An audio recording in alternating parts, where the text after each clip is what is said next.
All right, welcome to Common Ground, Lydia. It's a pleasure to have you here. I'd like to let you talk about who you are and what you do, what you stand for, and what you're passionate about, Yeah, sure thing. and we'll go from there. Perfect. So I'm Lydia. I'm the National President for Voice for Life. So Voice for Life is New Zealand's largest pro-life organisation. So we cover topics of abortion and euthanasia. And so myself, I've been involved in pro-life stuff for about 10 years. Just on the side, I work full time, but just outside of that, and was involved in like political stuff during like the abortion and the euthanasia kind of campaigns. And then when all of that kind of, I guess, went through, then I kind of was like, okay, where to next? And decided to get involved in Voice for Life. It's a large organisation, and so we've got branches all around the country. So we've got about 30 branches. So I guess Voice for Life is very much kind of like a grassroots organisation, and that means that we can get into local communities better, so we can be running really local events and stuff like that. But it also means that we've got people all over the country that we can call on for different things and stuff. Mm. So I got involved in the Auckland branch, and yeah, I've been doing a lot of events, which is lots of fun.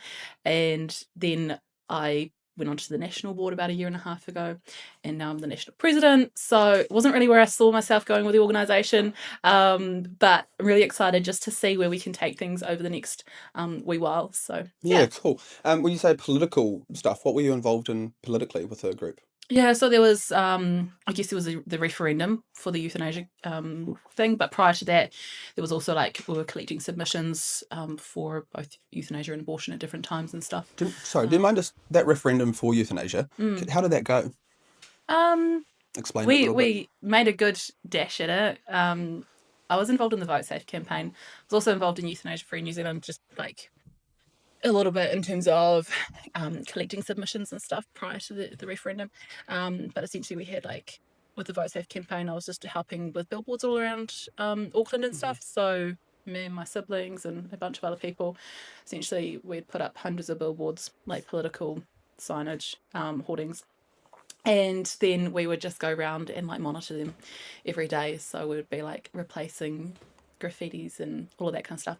So I guess yeah, just a lot of the messaging around it was highlighting some of the errors with the bill. Were So you getting more graffiti, do you think, on your billboards than other political ones? I think so, Just but because there was also a it's, lot of just like I don't know. I think people just graffiti on random things just yeah, for the sake of it.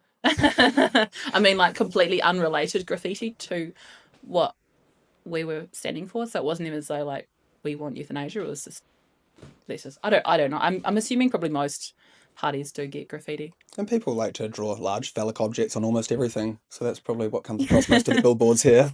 Exactly. There's all sorts. But anyway, so we were involved in that. And I think that just through both of those, well, that whole kind of time, it was a number of years in different aspects and stuff, just really made a lot of connections and met so many people, people that are lifelong friends, like that, because you've gone through a lot with them. So People you yeah, can trust. definitely, and still call them and like, hey, what do you think of this, or what should we do with that, and yeah, So you those built a connections are community amazing. within it, yeah. Yeah, definitely.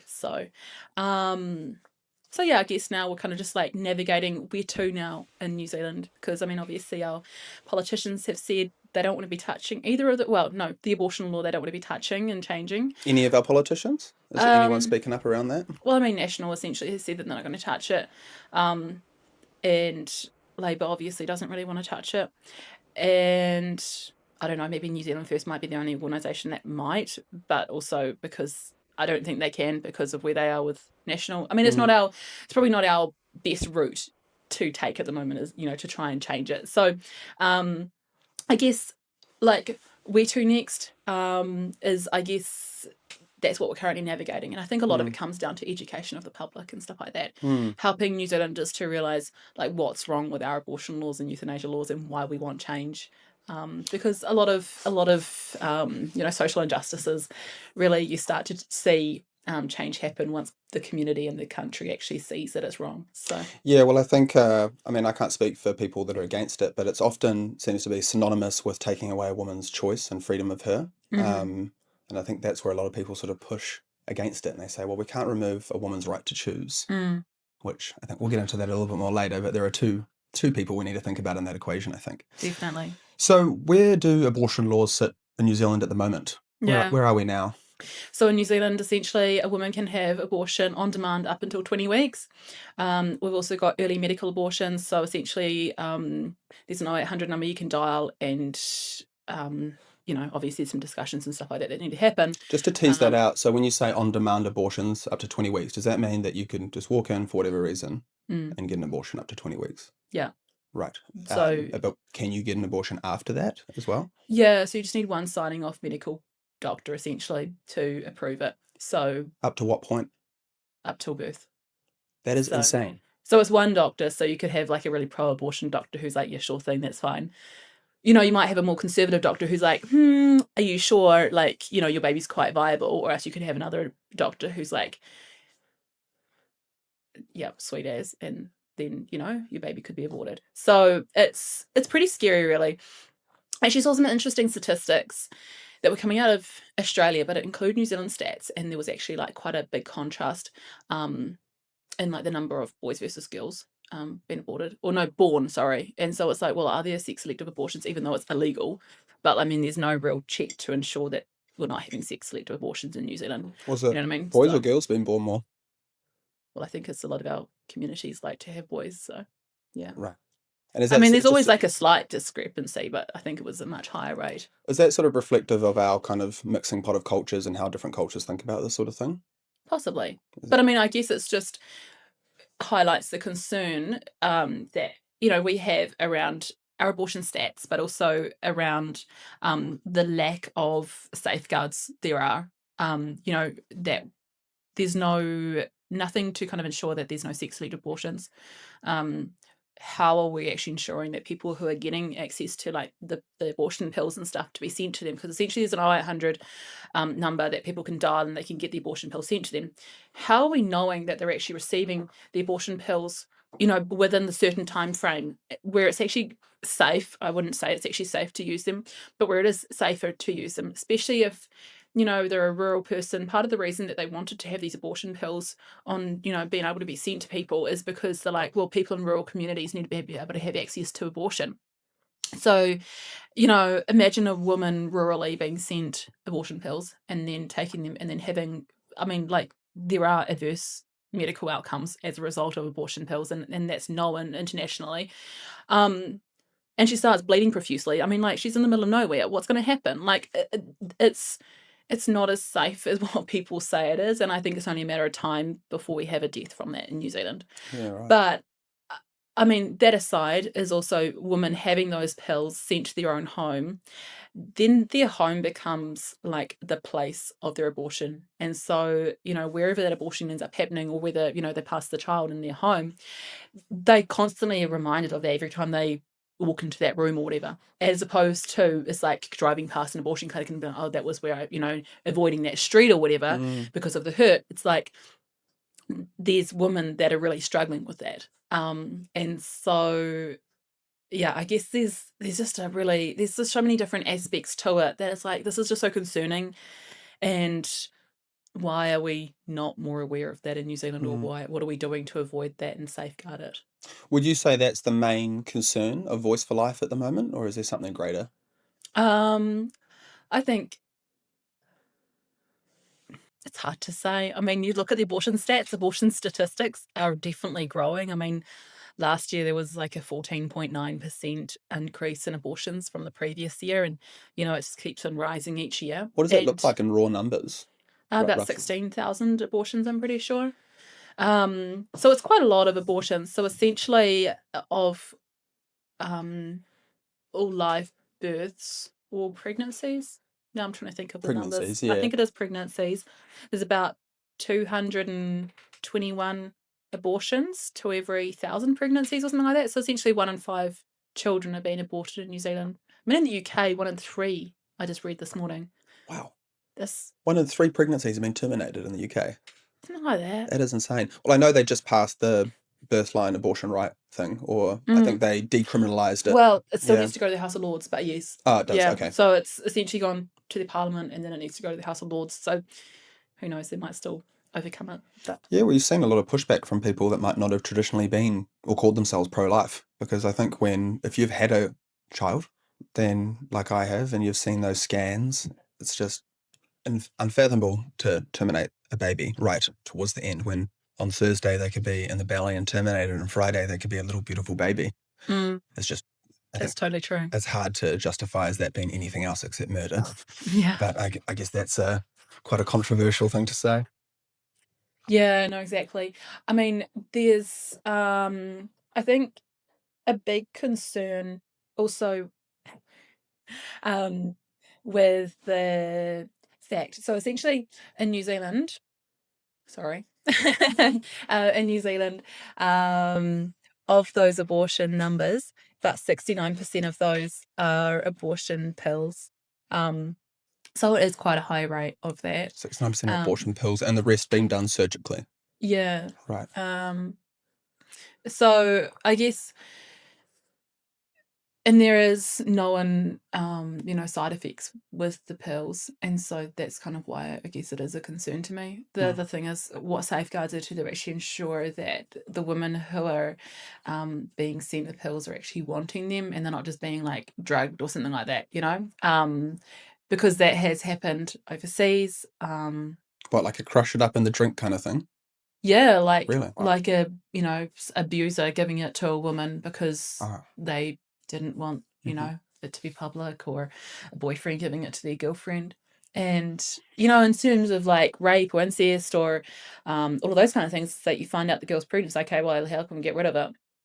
So yeah, the other thing I mean, this is probably more my personal opinion than something that Voice for Life is really advocating for, but is I really think that abortion probably hides a lot of the statistics of rape and stuff like that in our countries, because it's a very taboo subject, both abortion and rape, and so something happens and it's like, hey, well, how can we hide that because we don't want that pain? And that's what women kind of try to think. Statistically, I mean, the number of women that actually are seeking abortion due to rape is very low. But I mean, like, it kind of hides that as well, and it means that the perpetrators can actually just get away free, really, because nobody ever really finds out about it, because women often don't speak out about it. So it's not such a pro-life topic, but it is something that really concerns me personally. But Yeah, well, I think you say it's taboo, but rape is common, unfortunately, and these things probably do need to be discussed rather than pushed on the carpet. no, exactly. Yeah. So Voice for Life, you also support women facing unplanned pregnancy as well. What kind of support do you offer women as an alternative to abortion? Yeah, no, definitely. So we have a lot of branches around the country. Each branch does some different things. So, like, some of the branches might do a nappy drive and then donate that to a local pregnancy centre. Other branches might be involved in, like giving women boxes of baby items and stuff like that they need for stuff. It just really depends. We also sometimes will refer women to local pregnancy support organisations. Like, for example, there's an organisation called Pro Love. I'm not sure if you've heard of them. And essentially they provide like boxes and just all the baby items and prams and cots and all of that kind of stuff to women who, are facing an unplanned pregnancy and need their help. And so that's often referrals through different organisations and stuff. Or yeah, there's a lot of pregnancy organisations, and so people that are involved in Voice for Life sometimes are involved in those organisations too. It just really depends branch by branch how things are involved. But yeah, I know that we have definitely supported a number of women and would do if people reached out to us and needed help. But yeah. It's not like I guess probably the bigger focus of our organisation is around education and helping the public to see, we're not like specifically a support organisation, but we definitely support a lot of the support organisations. Yeah, cool. So, I mean, when people think of pro-life, they usually think of placards and protests and things like that. And you've said that you have been involved politically. Does that make up a good part of your work now, still? Probably politically was more before like the elections and stuff like that. Not hugely at the moment in terms of placards. We also have the March for Life. So the March for Life is coming to Auckland actually. Traditionally, the national march has always been in Wellington in December. And it's usually on a Saturday, and not a lot of politicians come. I mean, politicians aren't even at Parliament on a weekend. And so I actually was involved in planning the March for Life in Auckland a number of years ago. And so we made the decision to move it to Auckland. because we know a lot of people were travelling to the march from outside of Wellington. And so, yeah, we're really excited. It'll be going up Queen Street. So everything's all booked March the 7th. March the 7th. So anyone could come and join in with that? Yeah, totally. Yeah, cool. And so in relation to that, like you're saying, placards and protests, the March for Life is like anything but placards and protests. Really, like it's a march for life. It's not a march against abortion. You know what I mean? Like it's not an anti-abortion rally. Sure, we're opposed to abortion, but we're actually just really remembering the babies that were aborted, but also like celebrating life.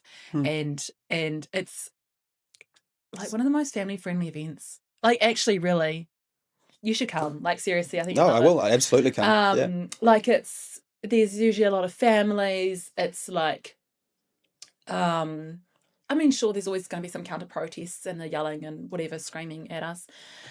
But the pro-lifers that are there aren't like yelling and screaming.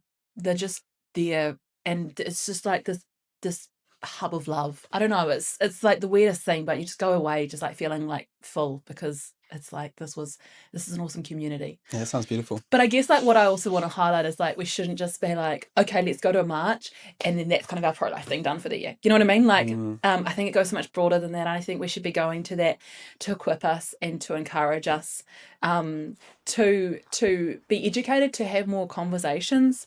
I think so often, like we were saying earlier, like it's a taboo subject. How can we be supporting people to have conversations about abortion and euthanasia, so that they can, just have those conversations without it being like an antagonistic kind of like, but you don't agree, whatever else, but just having an open conversation about it. Yeah, but that actually touches on what we were discussing on the way here about you were saying that we have such a polarity now, and it's like someone that might not call themselves pro-life, but not necessarily pro-abortion either. It's such a nuanced topic, but like everything, it seems to get scuttled into one of two boats.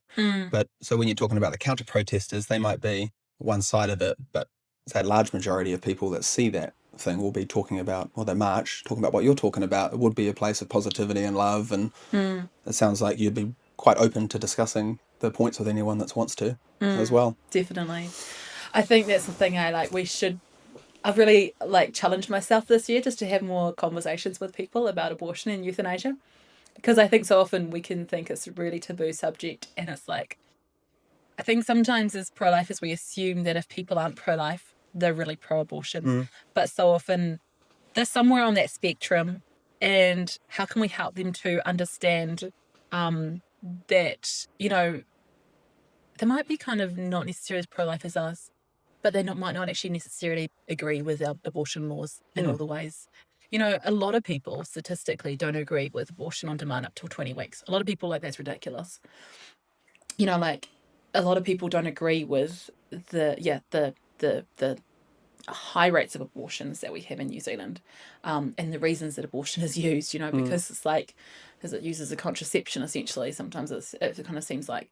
So people aren't necessarily as like extreme as what we think they are. And so I think like we should just be open to having conversations, not hating people for their views, and not like kind of being, I think like we've got that tall poppy syndrome in New Zealand where people kind of like,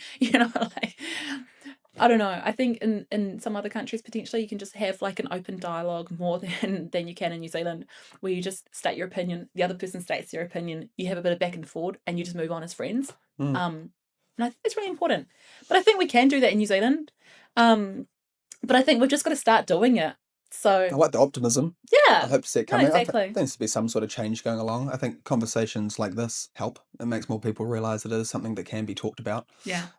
Just to sort of to stop for that on a second, I know a lot of people in New Zealand in particular, they're not necessarily pro-life or pro-abortion, and they actually dislike abortion in general, but they often come up with rape, incest, or life of the mother as being the three exceptions to abort the baby.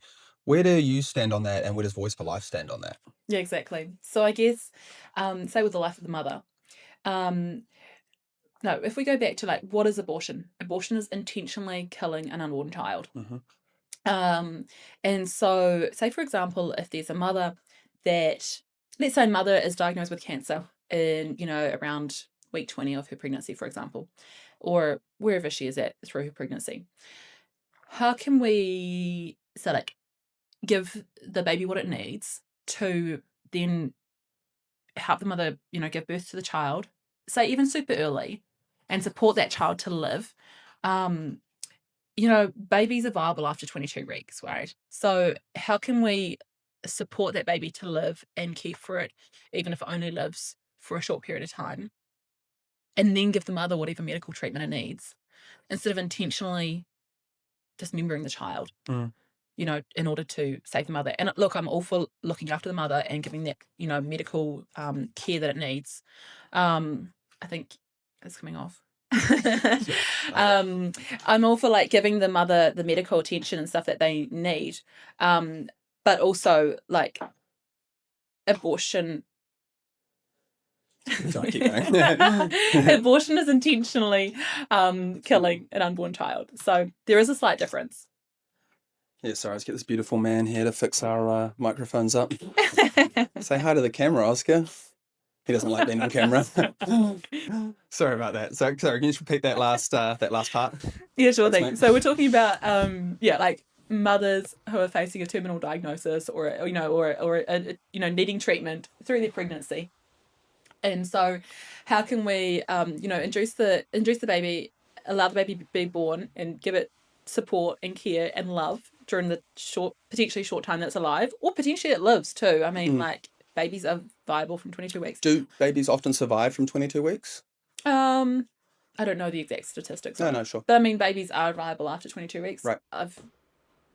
My friend actually had twins at 29 weeks a couple of years back, and it was actually so incredible seeing them in the hospital a few days after they were born, and just the size of their head was literally about this big. Their fingers, their arms, were smaller than your finger. It was the most profound kind of thing. It's forever engraved in my memory as just wow. It was a glimpse into the womb. So for people listening, you're saying the baby is the size of your hand, maybe a bit longer. Is that sort of probably literally, yeah, I don't know, probably about that long. But yeah, the heads were just tiny. It was I think my heart just stopped. Literally, I was just whoa. But absolutely incredible. But they're now perfectly healthy little boys and running around, and cheeky little rascals. Are so cute. And obviously that doesn't always happen. Sometimes children, born at that age, don't live. But we also know that babies in the womb can feel pain, and a lot of those late-term abortions, they're not giving babies painkillers. They're literally dismembering them. So, I mean, this is not going to be super comfortable, but what is that process? Because I think a lot of people just simply don't know what goes on. Yeah. So, I mean, there's obviously, I'm not super good at explaining these things. That's all right. Just maybe just a rough. But you've got the early medical abortions, which is the abortion pills, and then with the other ones, essentially the woman is either induced to have the baby, or the baby is injected, to stop its heart, and then the woman is a chemical baby type thing. Yeah, and then there's other abortions where the baby is dismembered and then pulled out piece by piece, essentially, as well. So actually pulling limbs off. Yeah. Wow. I was not aware of that. Yeah. That's and quite so then shocking. they've got to lay the baby together to make sure that all the pieces are there.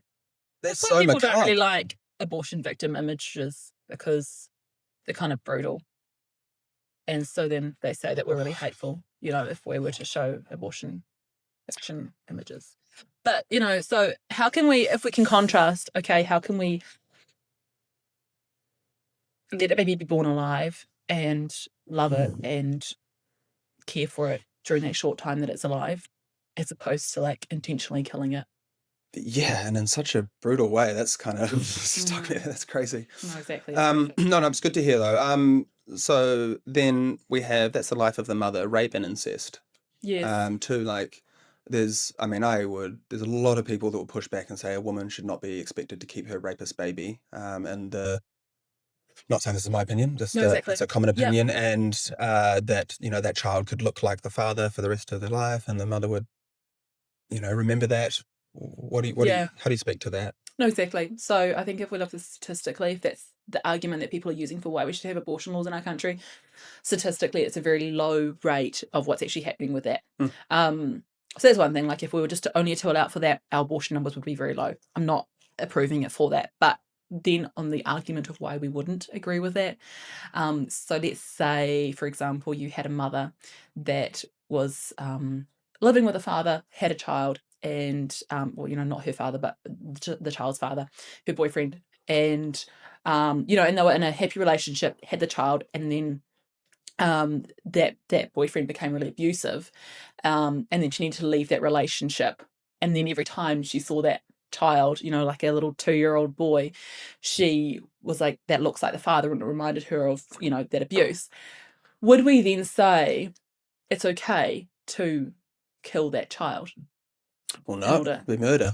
Exactly. So if not a 2-year-old child, why is it okay to kill an unborn child? Yeah, well, the only argument I've heard against it is they say it's not a baby, it's a cluster of cells, and science says they're not actually a baby yet, which is not correct, because our current, like most up-to-date science says that life begins at the point of conception, where we see something that they call the zinc spark, where there is a spark as the sperm enters the egg, and that's when life begins. We don't even, they call it the zinc spark, we don't really know what that's going to be, No, exactly. but that is scientifically when life begins. And I think that if it needs to be more normalized to say, yes, this is an option on the table at the moment, but you are ending a life. There's no way around that. It's not a cluster of cells. No, exactly. You're a cluster of cells. I'm a cluster of cells, but we're still slightly larger clusters. slightly larger. Yeah, we're still living beings though. Yeah, no, exactly. So, yeah. I mean, look, I think abortion and rape and incest are the most horrific things, and we obviously would not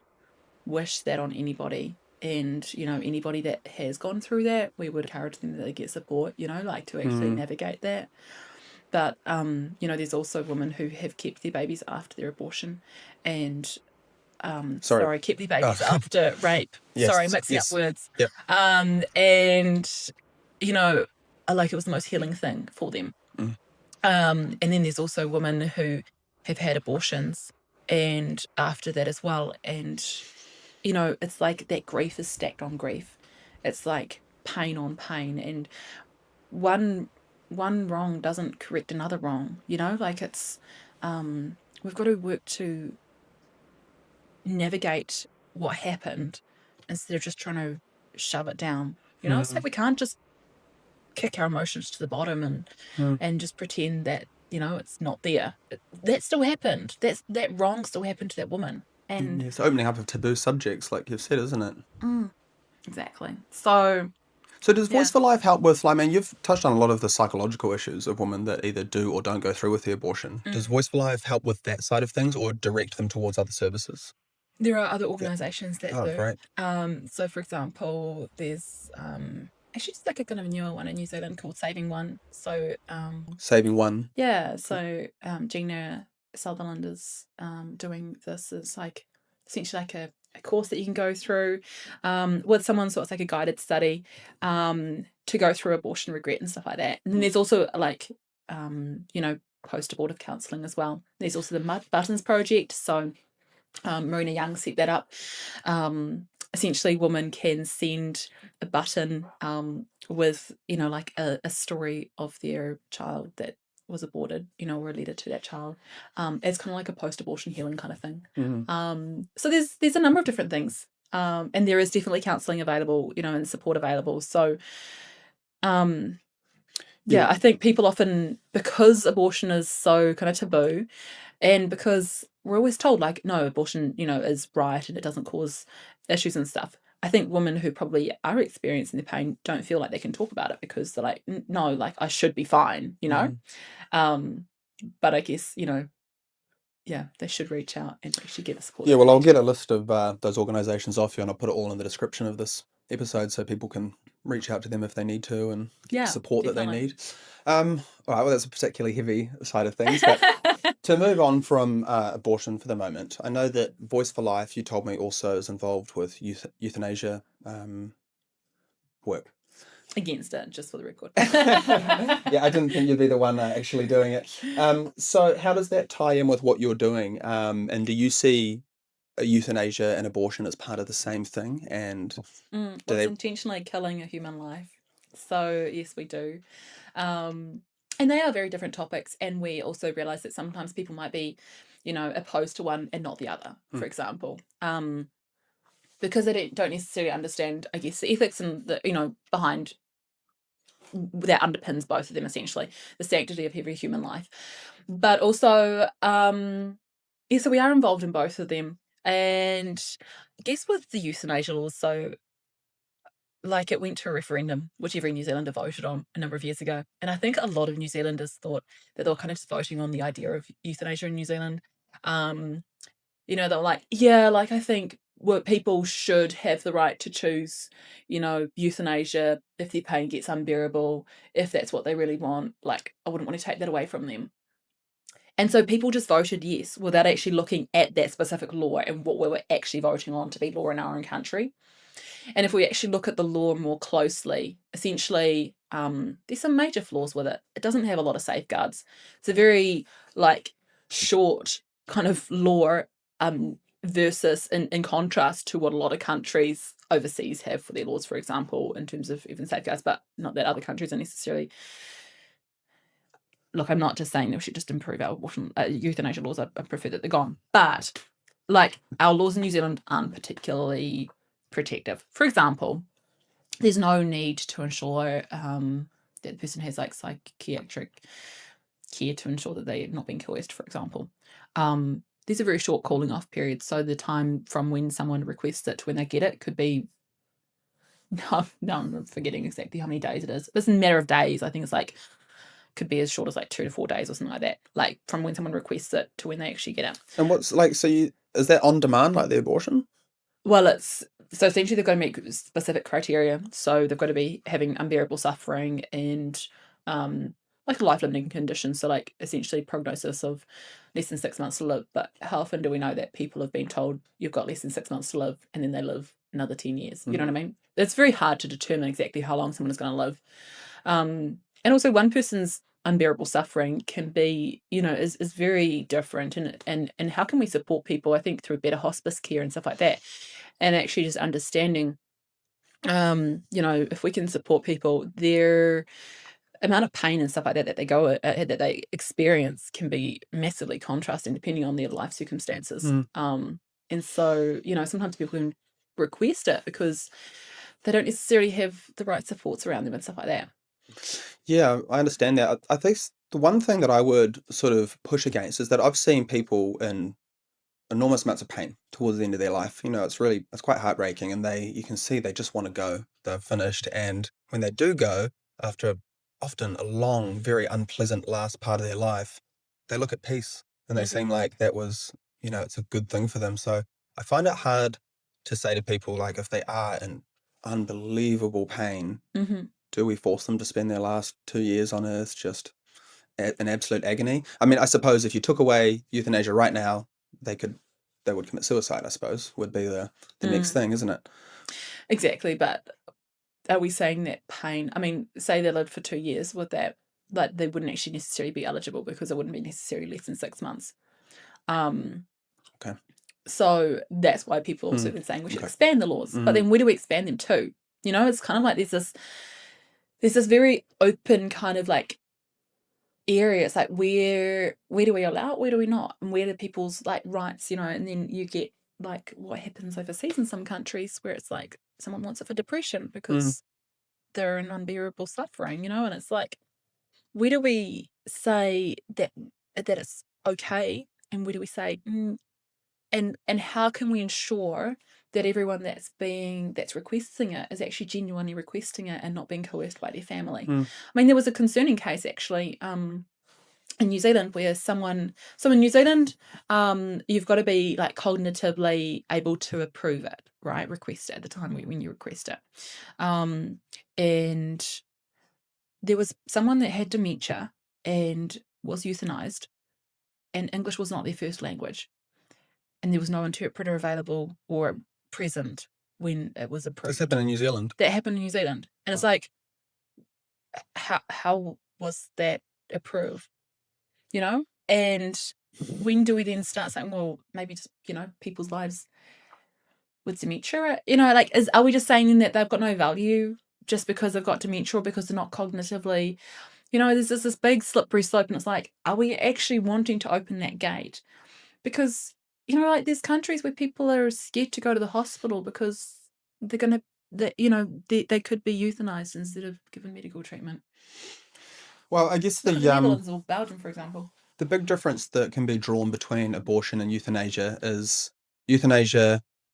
a person's decision that affects their personal life, whereas abortion, it's a personal decision that affects two lives, and one of those lives doesn't get to have a say in it. So I think that like my delineation between those two is that if I chose today, like, yes, if I had 6 months left to live, I'm sure my family would want me to stay around for those extra 6 months. But if I did choose to, it's a lot different decision than if I had chosen to do so with another human in me.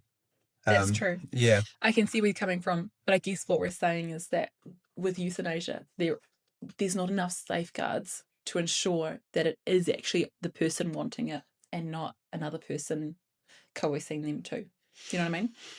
Yeah. No, I do. I was just more playing devil's advocate for the situation. No, exactly. But I mean, I can see how they both tie together with your organisation. It's there's just one, as I've discussed with, I guess, just regular New Zealanders leading up to this interview, because it was something that I've been really quite keen to learn about.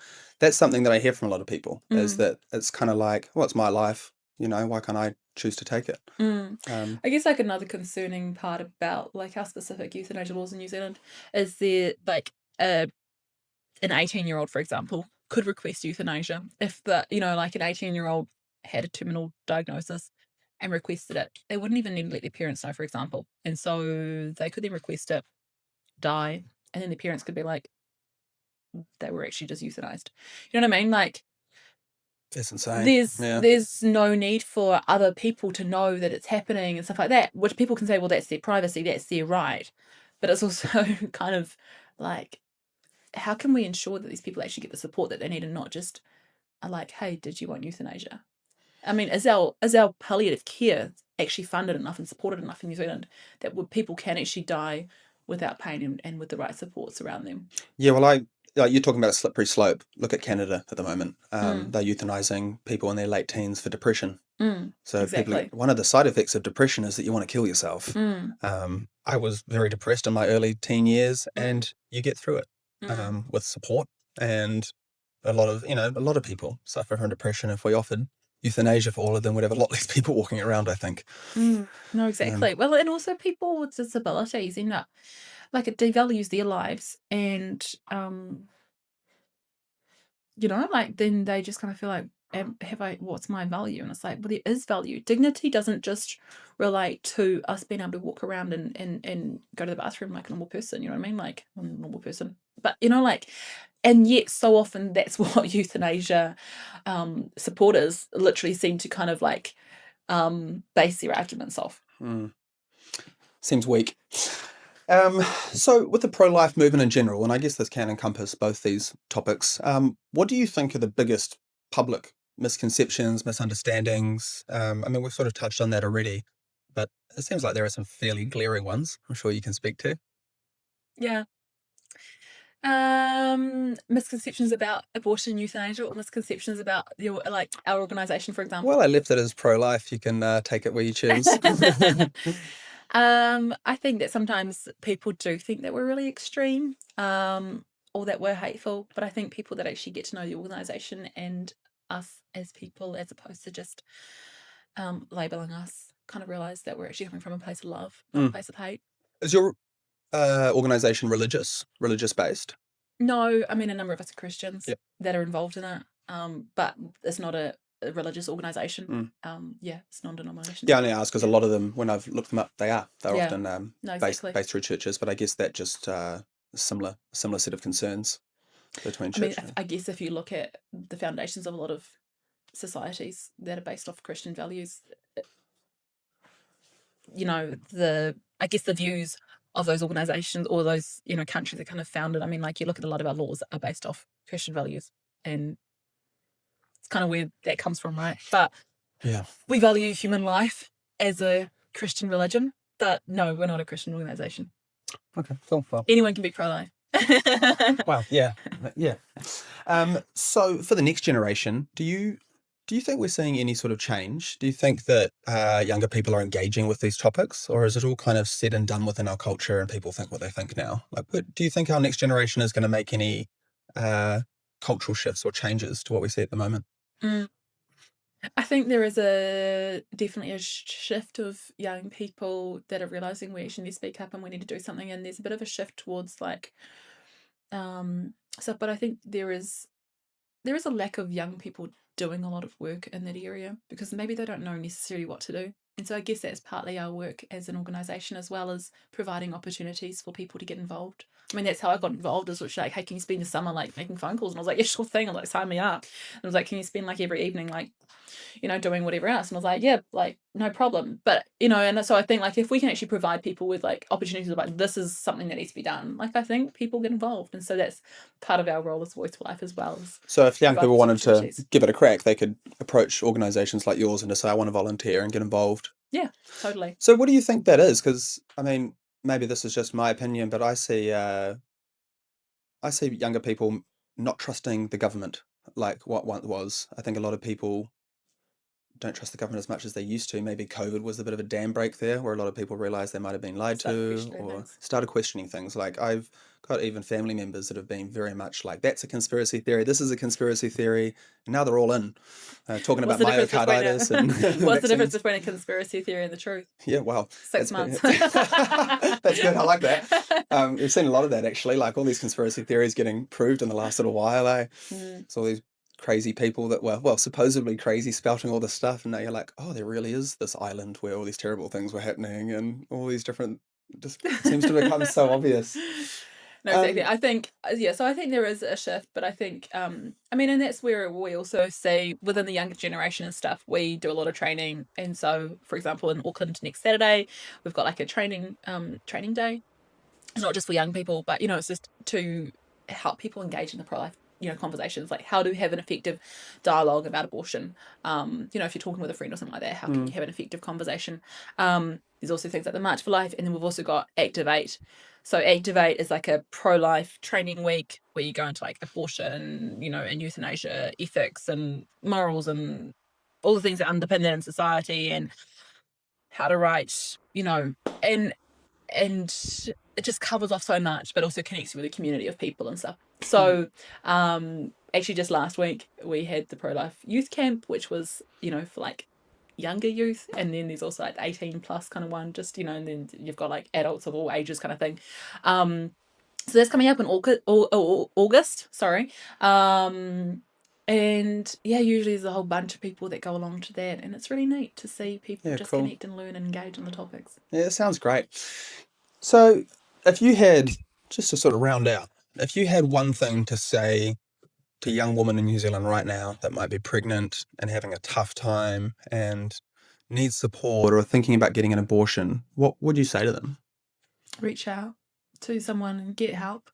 Don't think that abortion is your only option, because it's not necessarily going to provide the long-term solution that you think it will at the time. Well, that's great. Where can people follow you and find you? So we're on Instagram, Facebook, Twitter, X, sorry. We've got our website, so voiceforlife.org.nz. Or else on the social channels. Oh, great. Yeah. Lydia, thank you so much for coming to chat. I think it's such an important topic, and I hope we can actually do this again. Maybe when some law changes are coming about. I'm sure one day there'll be some law changes. We're going to keep on working on it. Great. Thanks so much. Thank you so much. Cheers. It's great.